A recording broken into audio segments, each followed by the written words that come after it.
thank you very much. It's a great pleasure to be invited to a Young European Movement event. Also a great pleasure to have met and to have heard the German ambassador and Mark. Indeed, I'll come back, if I may, to what he said a bit. I haven't yet had the pleasure to meet the new EU ambassador. He's got a hard act to follow after João Valide Almeida, but at least he won't have the struggle about whether he's allowed to be called an ambassador. Actually, I first encountered João in 2005 when I was a member of the European Parliament. Sorry, I digress a bit with an anecdote, but you, I know, will indulge me. And it was the British presidency, and Tony Blair came to address the European Parliament. And João was sitting behind Tony Blair on the dais because he was chef de cabinet to Barroso, who was then president of the European Commission. And you may recall, it's a clip that regularly does the rounds, that Tony Blair, I'm very glad to say, got out of his chair to engage in I'm trying to find a polite way of arguing and putting down Nigel Farage. Nigel Farage was one of the what were they called then? UKIP, I suppose. They would sit in a little enclave with Union Jacks on their desks. I mean, the rest of us all sat jumbled up within our groups. In my case, it was then Aldi, it's now Renew, alphabetically, not by nationality. Anyway, Farage was heckling or something, so Tony Blair got out of his pram, that's the word I was looking for, and absolutely went for Farage. It was brilliant, absolutely brilliant. And we were all cheering him on, the pro-European Brits as well as everybody else. And João was trying to keep a straight face because he knew that the cameras were on Tony Blair and therefore on him sitting behind.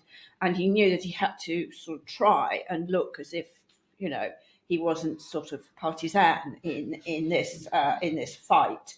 But I suspect I can guess at his views.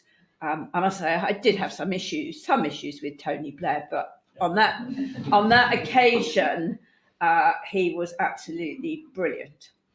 So I must confess, because for me, Brexit has not just been a material disaster. And I would say to Mark, for me, it's not just fundamentally flawed; it's a disaster. And it's not just in kind of when I say material terms. I mean not just trade, but culture, students, free movement, everything else that has been affected by Brexit. But it's emotional as well. And when I see that the Union Jack does not now figure in this array of flags, that hurts. I have to acknowledge that I have acquired an Irish passport. Not my fault, guys. My mother was born in Dublin, and that apparently, which I didn't realise for a very long time, that actually made me an Irish citizen from birth. So I didn't have to apply for citizenship, only for my passport. So please don't be horrible to me because I've got an Irish passport. But it gives me, not only, of course, it's very convenient going across borders, but it makes me an EU citizen again, and that means an awful lot to me. Obviously, if I say, which as I've been introduced, I'm a Liberal Democrat, I'm our party's Europe spokesman in the House of Lords. For nearly a third of my life, I was in the EU institutions. As has been said, I was 15 years an MEP, but I was also 7 years a European Commission official. Before that, I started life as a stagiaire in the Secretariat General of the what am I talking about? DG1, as it was then called. It was much easier to understand the Commission when it was 1, 2, 3, 4, instead of those silly acronyms that they have these days, like TAXUD or something. Anyway, and I negotiated textile negotiations. Long story, but as a stagiaire. But anyway, so I'm a Remainiac and now a Rejoiniac, I suppose. And I'm glad to say that our party's policy, I seek party colleague there, Graham colleague, is that we've been rejoined since the day after the referendum, but we passed a policy at our party conference last year, and we make policy at conference, and that's about a roadmap with the long-term ambition, because guys, it ain't going to happen tomorrow, to rejoin the EU, but getting closer and closer, not dissimilar to what Mark was saying about Labour. So things that you can do to start with the less difficult, and then you get closer and closer. And in our case, we are explicit about rejoining the single market. I don't think Labour has quite yet got there, but so that's our firm policy. But I think we've got to persuade all our leaders to talk more about it. We've seen Mark mentioned the way that the opinion polls are going. This, it's not yet a slam dunk, but there's obviously been considerable change in opinion, and I think that ought to encourage both Labour and Liberal Democrats and sensible Conservatives, whether they're still in the Conservative Party or not, to be able to talk about the subject, let alone the media. I mean, we all love the BBC, but goodness knows they are a little bit stuck on this question. Well, there's variation, but we need to be able to discuss it. None of us want to condemn or demonise people who voted for Brexit, because that's not going to win hearts and minds. So I would distinguish between those who voted for Brexit and those who misled the people who voted for Brexit.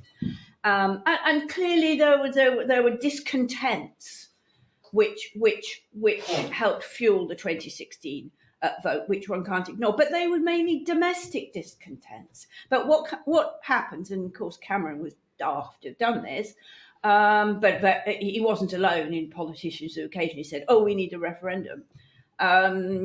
But a vehicle comes along which basically said to people, "Are you happy with the status quo?"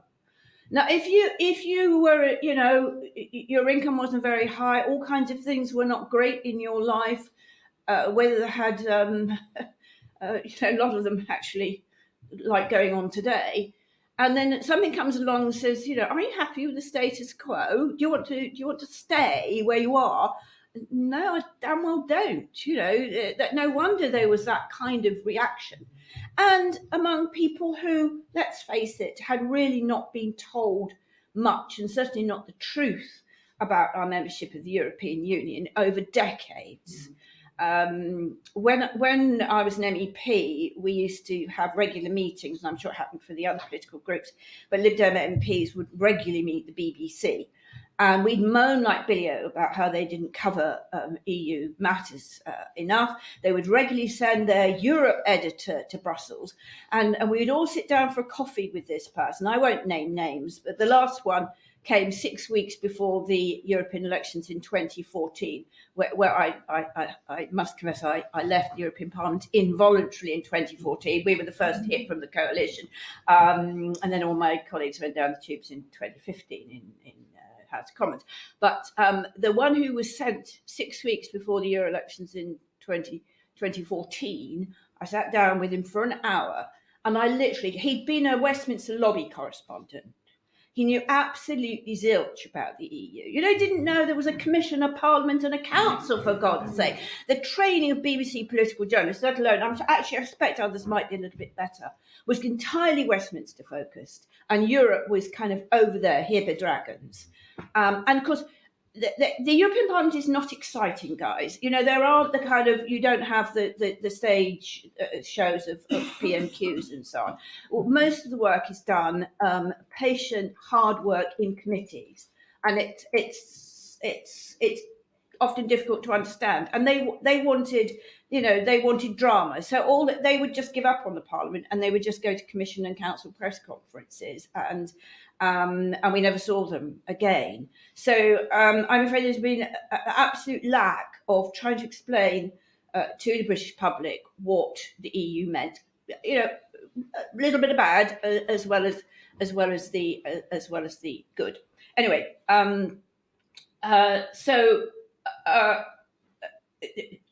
what we've got it's 7 years, nearly 7 years since the referendum. I can't believe how quickly it's gone, but also what a horrible period it's been. And now we've got, let us hope that a deal is coming down the track on the Northern Ireland Protocol. I'm assuming it is, because otherwise the red meat that our Prime Minister is throwing to certain quarters in his party might not be happening. Like, we might pull out of the European Convention on Human Rights, which, as you all know, has got nothing to do with the EU, and so on, being even nastier to asylum seekers, etc. And of course, it's absolutely ridiculous that, for understandable reasons, the European Commission is saying you can't join Horizon while you're, the science cooperation program, which is hugely damaging, being outside Horizon to our university, just like Erasmus is for students and universities, while you're playing silly whatsits on the Northern Ireland Protocol. So I'm afraid there's a lot of gesture politics going on inside the Conservative Party, and I think there's quite a lot of sensible Conservatives who would agree. And of course, now we've got the famous rule bill, the retained EU Lord bill, as Mark said. It's now in the Lords. We had second reading on Monday, and our minister is still, I think, Martin Callanan, although he's gone off to the new Science and Energy and stuff department, but he's still going to carry on with the bill. And he'd been saying for the last fortnight that UK employment law, I think I might be running out of time, the UK employment law has got nothing to do with the EU. Well, someone who was making their maiden speech in this debate on Monday was Frances O'Grady, who had recently retired as the General Secretary of the Trade Union Congress.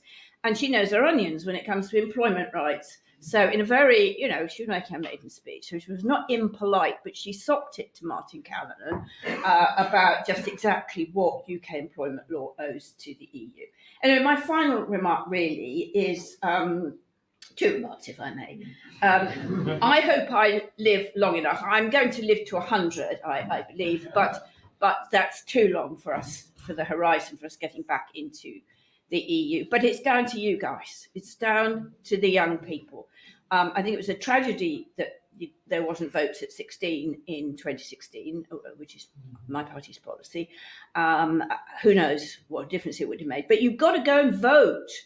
Old people vote, and that's why we get all the goodies.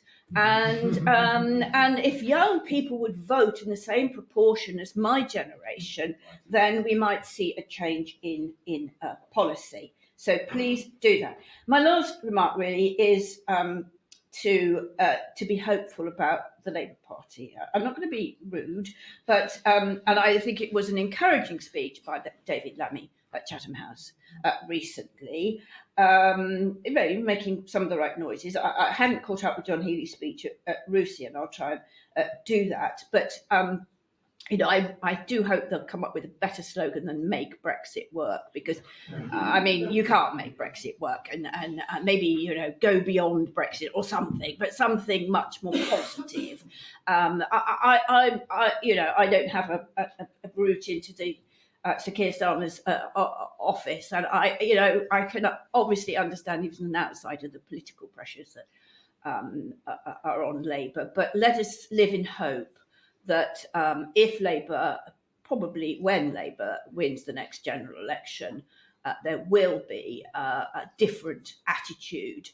We'll get rid of a lot of this nonsense, and even if they aren't always quite as progressive as some of us would hope, things will start to go in the right direction. And with the support of all you lot, we will see my now dream fulfilled, that we will rejoin the EU, assuming they'll have us.